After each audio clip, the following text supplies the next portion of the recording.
بسم اللہ۔ باب اس بیان میں کہ کیا عورتوں کی تعلیم کے لیے کوئی خاص دن مقرر کیا جا سکتا ہے۔ حدیث نمبر 101۔ ابو سعید خدری رضی اللہ تعالی عنہ روایت کرتے ہیں کہ عورتوں نے رسول اللہ صلی اللہ علیہ وسلم سے کہا کہ آپ صلی اللہ علیہ وسلم سے فائدہ اٹھانے میں مرد ہم سے آگے بڑھ گئے ہیں، اس لیے آپ اپنی طرف سے ہمارے وعظ کے لیے بھی کوئی دن خاص فرما دیں۔ تو آپ صلی اللہ علیہ وسلم نے ان سے ایک دن کا وعدہ فرما لیا۔ اس دن عورتوں سے آپ نے ملاقات کی اور انہیں واعظ فرمایا اور مناسب احکام سنائے۔ جو کچھ آپ صلی اللہ علیہ وسلم نے ان سے فرمایا تھا اس میں یہ بات بھی تھی کہ جو کوئی عورت تم میں سے اپنے 3 لڑکے آگے بھیج دے گی تو وہ اس کے لیے دوزخ سے پناہ بن جائیں گے۔ اس پر ایک عورت نے کہا اگر 2 بچے بھیج دے؟ آپ صلی اللہ علیہ وسلم نے فرمایا ہاں، اور 2 کا بھی یہ حکم ہے۔ حدیث نمبر 102۔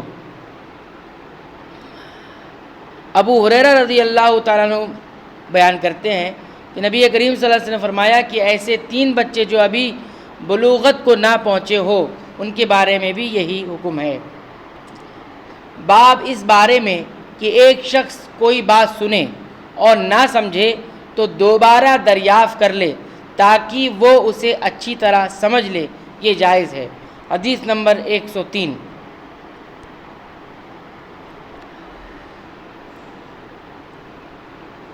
ابن ابی ملیکہ کہتے ہیں کہ رسول اللہ صلی اللہ علیہ وسلم کی بیوی حضرت عائشہ رضی اللہ تعالی عنہ جب کوئی ایسی بات سنتی جس کو سمجھ نہ پاتی تو دوبارہ اس کو معلوم کرتی تاکہ سمجھ لیں۔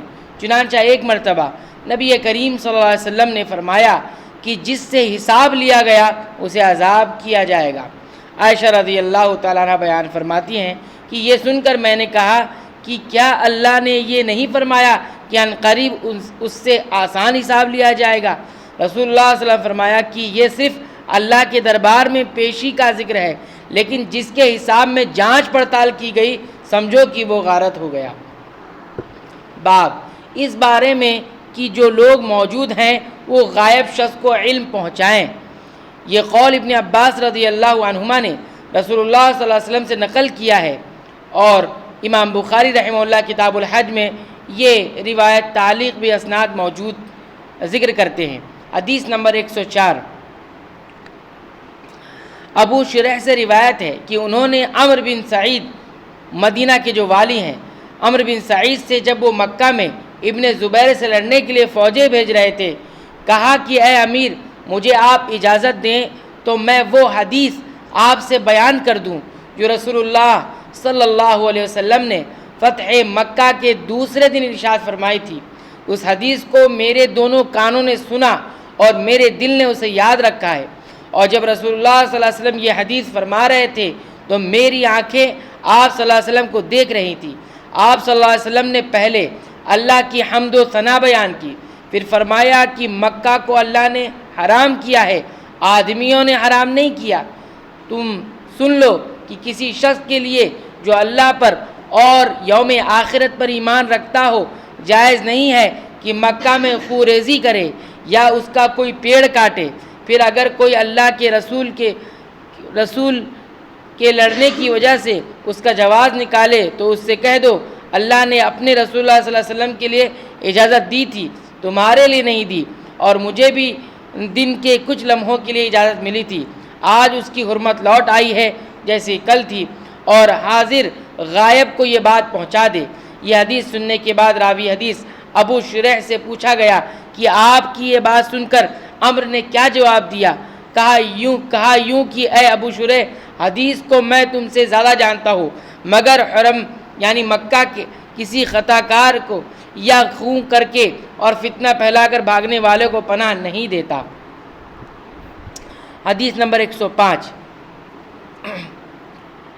ابو بکرہ روایت کرتے ہیں کہ ایک مرتبہ رسول اللہ صلی اللہ علیہ وسلم کا ذکر کرتے ہوئے کہتے ہیں کہ آپ صلی اللہ علیہ وسلم نے یوں فرمایا تمہارے خون اور تمہارے مال، محمد کہتے ہیں کہ میرے خیال میں آپ صلی اللہ علیہ وسلم نے اعراضکم کا لفظ بھی فرمایا، یعنی تمہاری آبروئیں تم پر حرام ہے، جس طرح تمہارے آج کے دن کی حرمت تمہارے اس مہینے میں، سن لو یہ خبر حاضر غائب کو پہنچا دے۔